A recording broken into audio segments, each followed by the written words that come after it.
Good morning, Molly. Good morning, Alicia. We are live. We did it. Yay! We did it on this beautiful Monday morning. How are you? Oh, great. How are you today? Happy Monday. Good. Happy Monday. As I mentioned, today is the first day of school for my kids. They're doing online learning, and so I don't know what I was thinking, like trying to do again um, just work, school, and all that good stuff. But we're all in this together, right? That's right. And we made it here. So we're We going to have a made great, it. great conversation. We made it. So good morning for all of those of you who are watching. This morning, I'm joined by Molly Meyer, CEO and founder of Omni Ecosystems.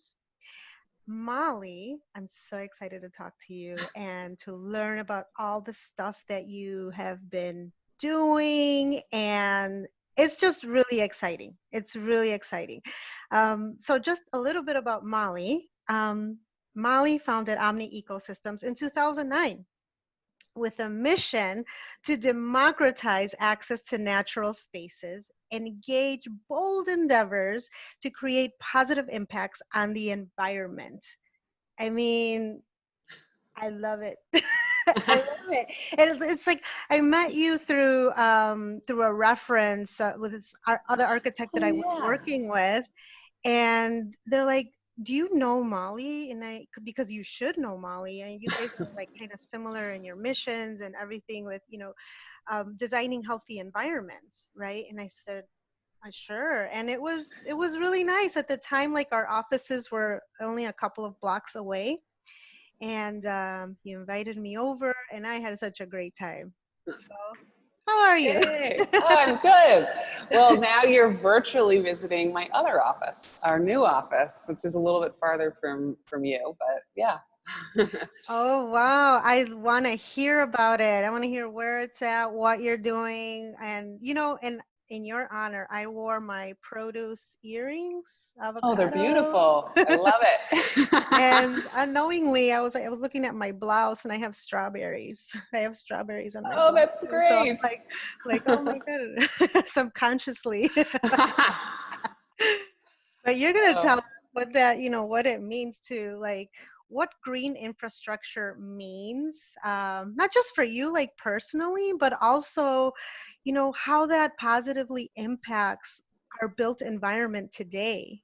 So, right. Oh, yeah, totally. So, green infrastructure is a tool that we can use in lieu of gray infrastructure. So, gray infrastructure being big cisterns and sort of traditional engineered solutions to problems, whereas green infrastructure is biophilic responses to problems. And so, how we think of it at Omni is deploying soils and landscape to help solve a lot of different environmental challenges. So for us, stormwater is front and center in that, mhm. and stormwater management, but also reducing urban heat island effect, and making the planet a lot healthier with more plants in the built environment. That is, that's wonderful. I'm going to pause 1 second because the video is not on Facebook yet, but I'm going to pause 1 second. Thank you, Molly, for your patience. Um, that's the way of our virtual world right now is that we have to sometimes, I don't know, work with technology. Uh, but here we are. Thank you again for your patience this morning and for joining Designing Healthy Environments to talk about the importance of green infrastructure. And you were saying, you were starting to talk about stormwater management, how important that is. And then I want to hear about these like healthy advanced soils, right? And like what that means. Absolutely, yeah. So what we're really focused on right now is the soils that we've created that have a huge amount of void space in them. It's actually the soils that are behind me right now. We're on a rooftop on the near south side of Chicago, our new headquarters. And this rooftop is on a 100-year-old building, and we have 32 trees here. Most of the trees Wow. are over 20 feet tall. And I'm so, getting goosebumps. oh, I'm getting goosebumps. I want to visit. oh, good, come down. I would love to have you down. Yeah, so the soil is part of what makes this possible. And Hmm. what we've done is, just quick visual, if you can visualize a cubic foot of soil, like in a front yard or in a park where there's lawn, would Hmm. typically weigh about 120 pounds, fully saturated, like its most wet Okay. weight. And and most green roof soils or growing media are about 80 pounds per cubic foot. But we're growing those lawns in as little as 15 pounds per cubic foot or per square Oh. foot. And so really the key here is increasing void space within the soils. And that is air, right? More air. But that has allowed us to put lighter weight systems like this on Hmm. rooftops. Simultaneously, it allows for more water to fill up that void space so it can retain and detain more water during storm events. And so what we're finding is that this advanced growing media can be used both on rooftops and on grade to manage 3 times the stormwater of typical soils. And this is just, this really shifts the dialogue about what landscapes can do. And we talk about this term a lot in our field. It's called co-benefits, this idea that like Hmm. one solution can provide many, Right. or one answer can provide many solutions. And Hmm. so in this case, we're able to use landscape to create greenery that makes people happy, to Hmm. meet code requirements, to help mitigate urban heat island effect, and also to manage a huge amount of stormwater. And that's been really, we're finding that to be very beneficial, not just on the sort of on the people and environment side, but also on the financial side of the equation, helping save Hmm. money on projects. Yeah, and it to me, like when I met you, I think it was like 4 years ago, maybe 5 years ago. It was and we were introduced through a mutual, I guess, colleague, right? And to me, your mission is to democratize access to natural spaces. And like when you you know announce something like that, it's really meaningful in the way that when I met you, it was like, wow, she means business. I mean, it's like when I went to go see your other location, that's where we met, is it's like you were actually doing it, and you're walking the talk, and that to me was pretty incredible. So that's why I'm so excited to talk about where you started and where you are now and where you are headed you Ooh. know mm, because I kind of got a little sneak preview from our previous conversation. Yeah. Oh my gosh. It's funny to think back to that conversation and where we both were, Hmm. um, both at different phases of our company's growth. I think it was a number of years before that I started the company in my apartment. um, and there was a wheelbarrow in my bedroom, and it was just like we had to just make it work. We were storing tools Make it work. everywhere. Um, and I think that's very much still part of the ethos of Omni is we bootstrap and we figure it out. We figure out how to do Hmm. things. Love that. But we started there, and over the last 11 and a half years, we've moved headquarters offices 3 times and Okay. warehouses 5 times. We've been in some really comical locations at times to make it work. But our last headquarters was a wonderful destination where we were able to, partner with another company and actually create a rooftop farm on the building. That was a fully operational commercial farm that Hmm. they managed and continue to manage today. And they harvest food from the green roof and the soils that we created and continue to work with them on. And that was such a cool space. And over time, we just grew out of it. You know, we're now 30 people, and we moved into this headquarters on the near south side of Chicago, at 41st and State Street, Mm-hmm. just this spring. And it's been an insane process to go through a move, our own construction project, and all of that in the midst of a pandemic and a lot of social unrest. You know, it's been a Yeah. very interesting time, but it's been really wonderful. In the last, about a week ago, I got an unsolicited phone call from one of our new neighbors who has lived in this neighborhood since 1962. And Okay. he and I met up last week in person to chat for a bit, and I gave him a tour of the roof. And he said that this is the best thing to be built on State Street in 60 years, since 1962. Wow, you're giving Because me goosebumps again. you know, we're putting a forest on a roof. We're trying to really bring nature back to the built environment, and we're trying to open up our doors to the community here. So, you know, Yeah, our that's first floor, wonderful. yeah, our first floor we're making into a co-working space for people to use in Bronzeville, and you know, it's just there's a lot happening here, and it's really exciting. Can't wait for Hmm. you to visit. Oh my gosh, I want, yeah, I got to schedule it as soon as we're done with this call. But yeah, I mean, you were talking about biophilia as well, and that's just like our innate, need to be connected with nature. We just naturally feel better, right? When we see green, when we see natural daylight, and it's that feeling that it brings, right? And Yeah, so part of what you do, helps us with that. When we design buildings and stuff, that's part of, we need to have that. We need to have that piece of it to get through the day, your work environment, your school environment, healing environment. Can you talk about that? absolutely.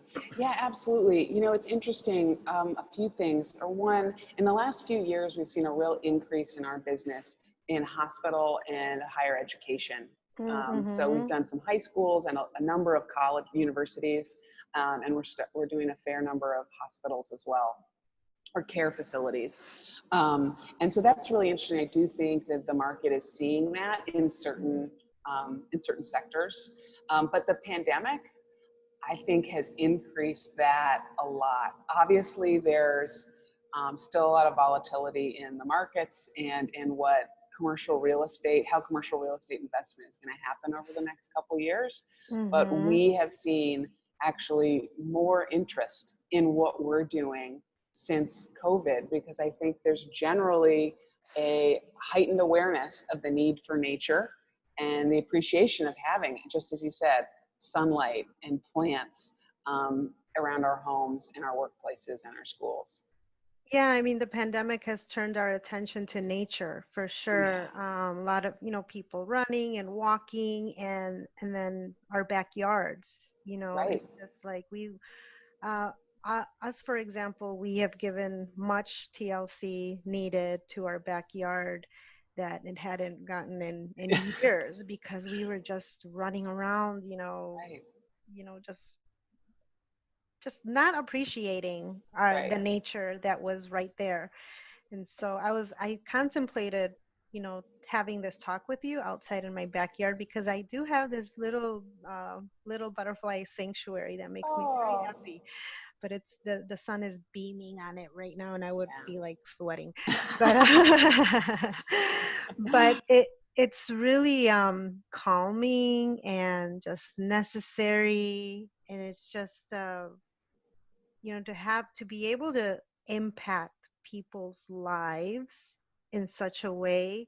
And now you're talking about these advanced soils that you explained so eloquently to bring the weight of these green roofs a lot lighter, makes it more feasible for existing buildings. Is Right, exactly. Yeah, so this building that we're in right now is built in 1923.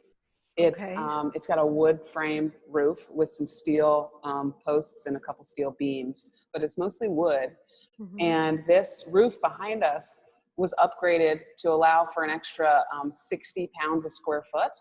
And that has allowed us to put, in just a very small area, 15 23-foot tall maple trees.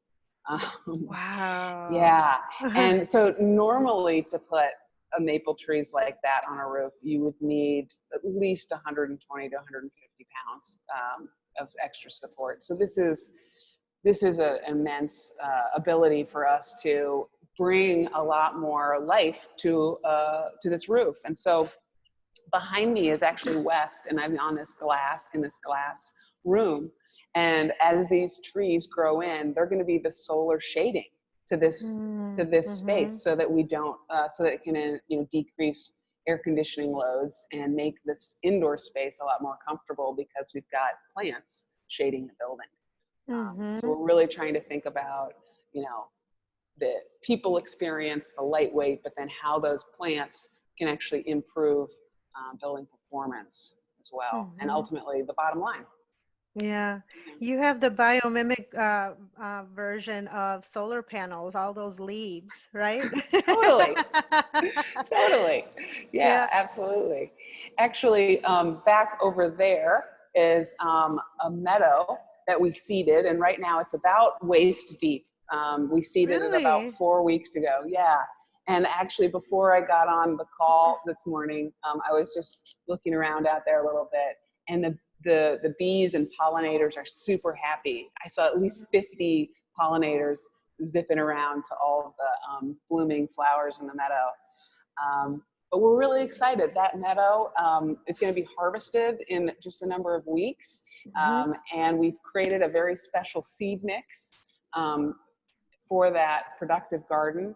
And from it, we're going to harvest the grain and beet mixture and produce alcohol to Mm. make into our own hand sanitizer. Wow, incredible. Yeah. Incredible, the innovation. Did you ever think you were gonna be doing this? Or is as a result of the like innovation right in the middle of a pandemic? Absolutely. So the pandemic hit in the spring, and we had to face some real serious cost-cutting, decisions. Mm-hmm. We wanted to keep our staff fully employed and at their full salaries, which we've been able to do. I'm very proud of Mm-hmm. that. But in exchange, we had to reduce some of the investment in our new headquarters, and so a large area that we were going to plant with, like a seasonal showcase of plantings, we value engineered that out, returned to a seed mix to save a huge amount of money, in order to keep our staff, fully going and covered, and then realized, oh, what can we do that would be really clever and fun and timely, and so we decided, let's try to do our own hand sanitizer. Um, Mm-hmm. our business is really founded on this idea that from innovative soils, you can not just do this stormwater management and grow plants, but you can grow plants that are productive for food, fuel, and fiber, we like to say. And so this seed mix is really good for fuel, and that fuel is the alcohol for hand sanitizer in this case. I see. I'm seeing a pattern. Food, fuel, fiber, and fun. You mentioned Yes. fun.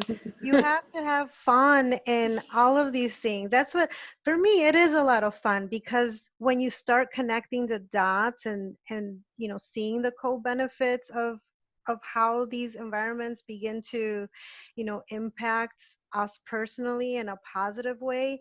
I mean, we're right now, in my opinion, we're fighting climate change, right? We Yeah. have to reduce carbon emissions. And this is just like one of the ways that we do it.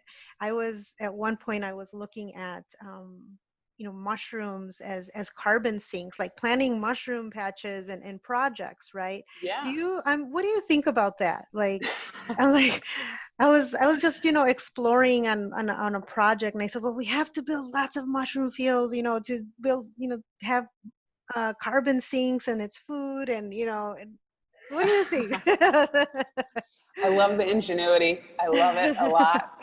I think there's a lot of opportunity with mushrooms, Mhm.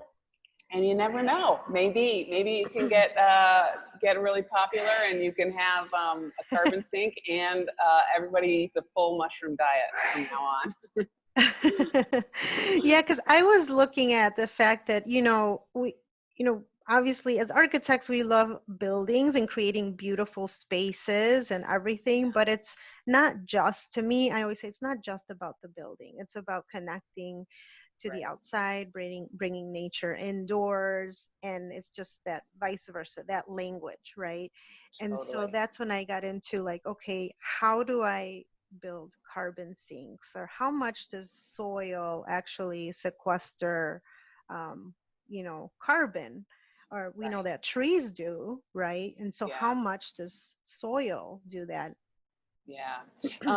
It can be a very big carbon sink. Hmm. And one thing that we're really interested right now in is biochar. So biochar is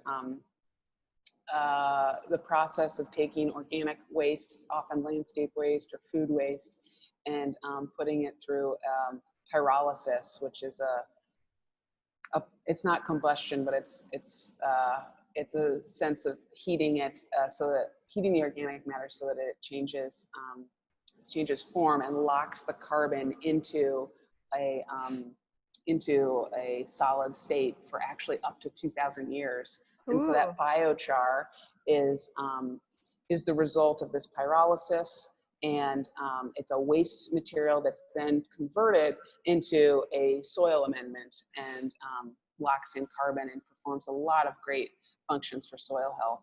So we're really interested right now in that, in developing the use of that here locally, and also engaging it more in our soil processes. So I think Hmm. there's a lot of potential in soil as a carbon sink. Oh, definitely. I mean, agriculture is yet another conversation, but I have good friends that are working that industry, and got me thinking. I'm like, okay, we can do this. If we're gonna build, we can also add, green open space as well, as much creatively do it, right? Right, So, right. Molly, what got you into this? Oh I my mean, gosh. did you know, like, when did you have this grand idea of concept? Oh, well, I think like maybe many people, it's a slow evolution of a few moments in time that were key to my development. Mm-hmm. Moments where when I chose my major in college to be Earth Systems, that was sort of a moment of realizing how much I cared about nature and wanted to commit to learning about it and making it a part of my intellectual development and academic development. And then slowly over time, finding just the little nuggets along the way, the little puzzle pieces that fit together and then guide you into this path. And you know, it, from moving to Germany in the mid 2000s to learn about Mm, green roofs and to work in the green roof industry there was another key part of the development for me. mm-hmm. Moving back to the United States and moving to Chicago, where I started the business. And then within a few months, I met Michael Repkin, who is the developer of our soils. And he and I have had now a decade-long partnership that has been really, really exciting to see the technologies that have come from our collaboration and are now available for people to use. There's just these little nuggets along the way. I mean, much like I imagine Yeah, yeah, yeah, for sure. For sure. yeah, I mean, I just I always say it's my connection to nature, just growing up and yeah, realizing, I did come to a crossroads right after I graduated from college, got my first job, and I said, what the hell am I doing? What am I doing to this? I love nature. Here we are, like, I don't know, just digging into these new sites. And but then, I found a way, right? There's green building, there's yeah, innovation, and there's certainly a way to coexist with our yeah, with our environments, coexist and co-inspire. yeah. Yeah. Right, totally, totally. Which Yeah, that's I absolutely true. love, biomimicry right now, and it's just learning that whole learning from nature, proven nature systems.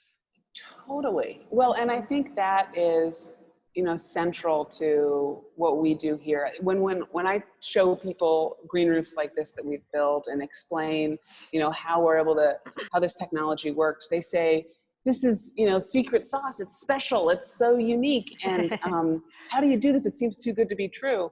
And to a certain extent, it's not. We're following nature's guideposts. We're really, I mean, it's in the name, Omni Ecosystems. We study nature's ecosystems and then ask, what are the key parts of it that we need to put in place so that nature can do its thing?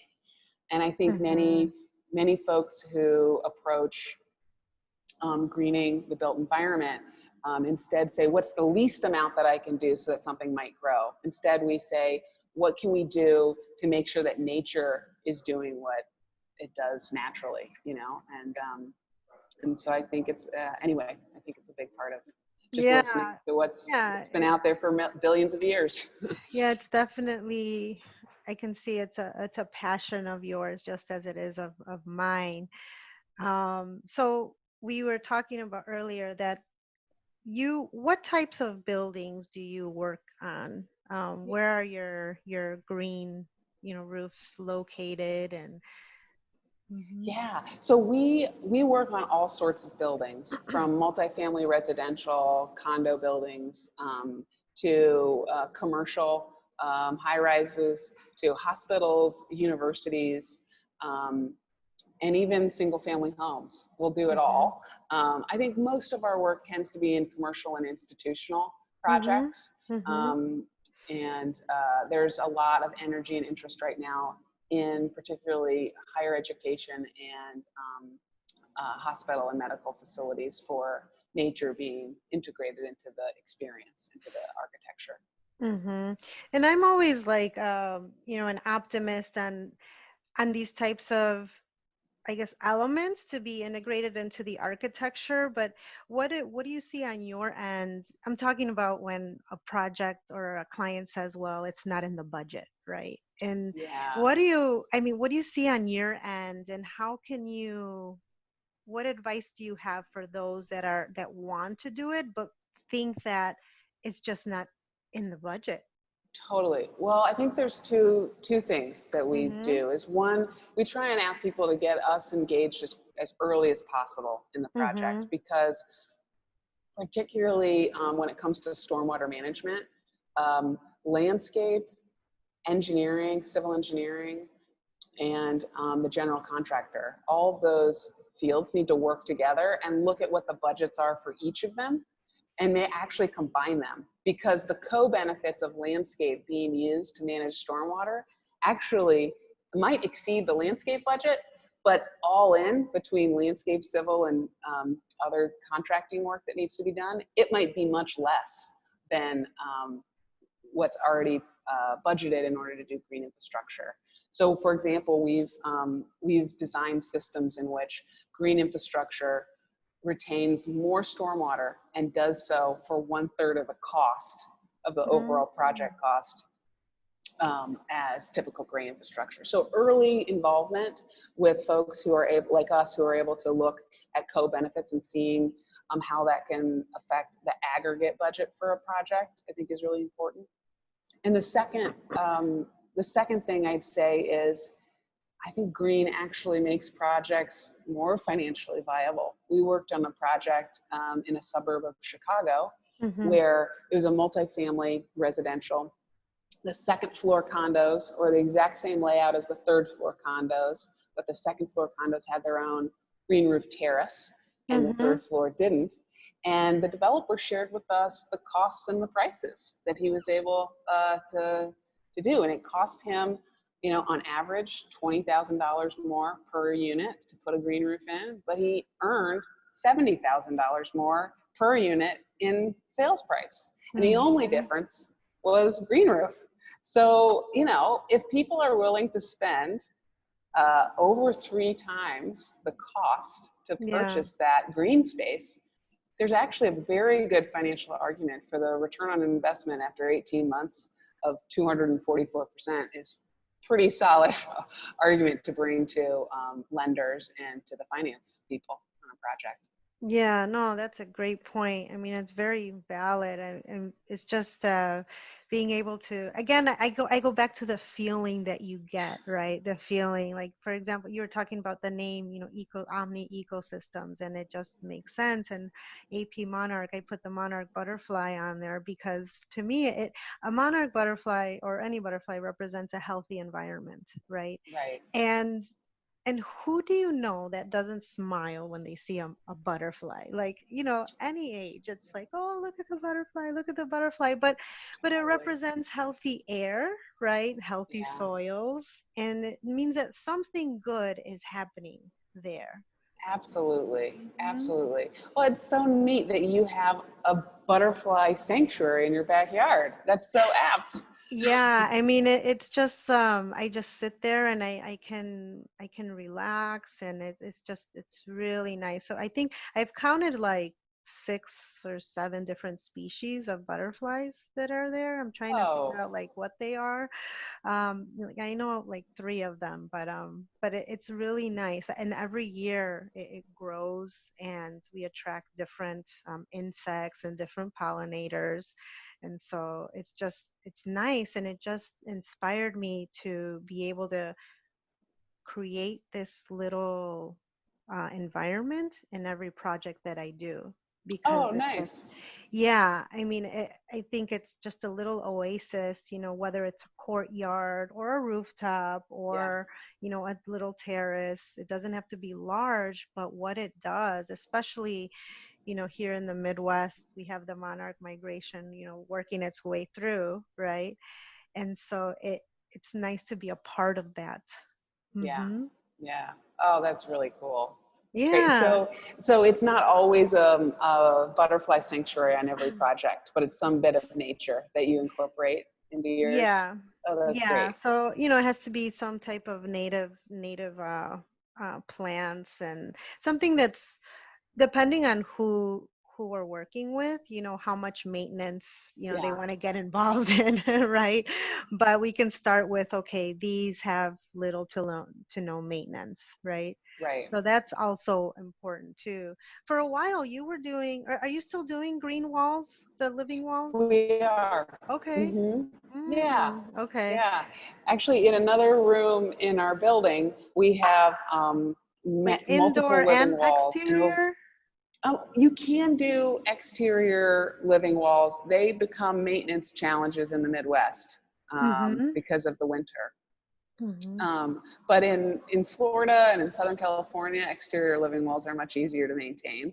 Mm-hmm. Um, you can also do exterior green facades, which would be where you have climbing plants growing up the side of the building, or a metal structure, like a lattice adjacent to the building. Mm-hmm. Whereas, and so that's like a green facade, whereas a living wall is where the soil is actually on the wall itself. Um, Mm-hmm. but yeah, so you can do exterior green facades here. We have some indoor living walls in our building. Mm. And in one room downstairs, we have over 3,000 indoor plants. Um, You have yeah, a it's, botanic garden going. yeah, we're calling it the conservatory. And it's just all plants. It's such a wonderful refuge to get into that room and just be completely surrounded by plants. It's really a special place, and I can't wait for you to visit. I know. I'm telling you, I'm gonna schedule a date Good. today. Good. No, that's great. Well, I mean, I just looking at the background, your background right now, it's just beautiful. Oh, thank you. And I Thank you can't so wait to much. see. It's like talk about forest bathing now. It was Yeah. a thing back then, and now it came back again. It's like you can do that, right? Right. And Right. just Totally. take Yeah. advantage of all those benefits. Mm-hmm. Absolutely. Yeah, it's kind of fun. That's a skylight that goes into our warehouse. And so at night when the warehouse lights are on, it's otherworldly to see the 3 skylights that we have glowing underneath the trees. Uh-huh. You feel like you're on an alien planet, Huh. but And did you you're, add those skylights? no, they were Oh, they were here. there. They've been Oh. here. Yeah. Yeah. Uh-huh. This building was originally a dairy bottling facility. Um, And so there's been some very interesting historic finds throughout the space. But yeah, those skylights were there. So Oh, so Molly, we have a question for you. great. How hard is it to maintain an interior green wall? Are there structural things I need to consider before adding one? Good question. So, maintaining an interior living wall is not particularly challenging. It's just a matter of sort of the general care that you take to interior potted plants. So, regular watering, making sure that you're using clean water and that you're allowing it to drain and disposing of any drainage water. Checking periodically for pests so that you don't have little spider mites Hmm. or other bugs that are getting in there. But they're pretty straightforward to maintain as long as you're watering them, keeping them well drained, and keeping them well lit. Um, the structural concerns, you would want to think about whether your wall is structurally able to hold the weight of a living wall. Um, but, but most walls are able to hold a small living wall pretty easily because living walls are about the size or the weight of like a heavy piece of art. But if you have a really big wall or a very tall wall, then you Hmm. definitely want to take a look with a structural engineer or check on that if you Mm-hmm. have a really a big one. But for a small residence, it's usually not much of an issue. Hmm. Yeah, I hope to see. I mean, I'd like to see more living walls out there and Yeah, green roofs. absolutely. Yeah, so what kind of projects are you working on right now that you may want to share? A or one Ooh, or two? well, gosh, we're working on a lot of projects right now, which is really exciting. Our design studio is very excited to be involved with O'Hare Mm-hmm. Concourse. So Mm-hmm. we're on Skidmore, Owings and Merrill's team to help with Beautiful. that. And it's been really exciting to see green infrastructure considered and developed into that project. So Mm-hmm. I think there's a lot of really interesting things to come with O'Hare Terminal 2 I development. think either way you would have been involved in that project because I was part of one of the teams and believe me I added a lot of green infrastructure in there. Nice. Yeah. That's awesome. So I'm glad that one of us got on there. Oh, But it's a really nice I think it's great for Chicago. It's such a mm, like a global project for people all over the world to see this type of design happening, that it can be done. absolutely. Again, for so many one of the other things I was thinking about as, as far as co-benefits is the improvement of indoor air quality, right? And Right. the air filtration, which is something else that I'm looking at for residents that I'm working on right now, called a living organism. And we are looking at plants that are work as a filtration system, from the outside to the indoors. How does that work? And studying Absolutely. those plants. Mm-hmm. Absolutely. That's great. There's been some wonderful studies from NASA back in the Mm-hmm. 80s where they were able to show the amount of formaldehydes, bless you, um, Allergy season. Any recommendations on plants for that? um, but NASA was able to, document the removal of VOCs and formaldehyde from the air as a result of, you know, the right number and the right types of interior plants. So I think there's a lot of potential there, and I'm really excited to hear what you figure out for your project. That'll be cool. Yeah, I mean, it's again finding those all of the benefits, right? And so Yeah, for residents, it's even more special because this is your place of comfort and rest and just or zoning out, whatever you want to call it after a long day, or those of right, us that are working from home nowadays. right. How nice it would be to have little surprises of green, right? But they're also performing for you to give that indoor air quality, to filtering that outdoor air. And so it's not only that feeling that you get again, but it's also performing for you. Right. hmm Right. Absolutely. and finding the opportunities for carbon sinks. I was looking at, how much does I don't know if you know this offhand, does a cubic foot of soil, like, carbon, does it sequester? I don't know off the top Yeah, of my I head. get, does it, I guess, would it depend on the soil structure, right? Yeah. Yeah. It hmm would. It would have to Yeah. be very intentional on how, okay, I'm going to use this soil because it sequesters this much carbon over time. So I'm Yeah. such a geek when it comes to that stuff, but I love it. That's great. That's great. Oh, Yeah, so cool. um but I want to thank you again for sharing your contribution to designing healthy environments. Certainly I'm excited about where this is heading, for to be able, hopefully I want to be able to work with you soon.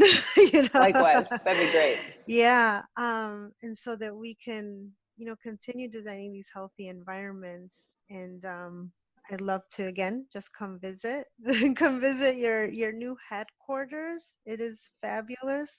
Can't wait to walk around and see it. The last time it was, I think I have a picture of it. I could share later, but Yeah. it was in the fall, but I remember it being really, really cold. Yeah, it was. I Oh, remember that too. Oh my gosh. Well, but I come didn't before the weather turns so that But we can I have more really fun. didn't care because it was just so nice, in the middle of the city, and then you're just like in this little farm. But Yeah. it was great. So, Molly, thank you again. Thank you so much for For having me on and for Yeah, chatting. It was nice. yeah, yeah. So next week we have Susan King, and she'll be talking about affordable housing and being part of the Living Building Challenge. So, with Living Building Challenge projects, there's definitely architects and designers have been challenged to bring in more green, right? Not just green, but on so many other levels of design. What does community mean? What does equity mean? What does carbon smart solutions mean? All of that. It just really, like, exploded into these other categories. So, of being able to impact. But have a wonderful week, You and too. I look forward to seeing you soon. Stay safe, stay healthy, and congratulations on your new headquarters. Thank you. Thank you. You too. Good luck with your first week of school. Ah, yes, we're almost done with the first day. All right. Bye bye. Bye. Have a healthy day. You too.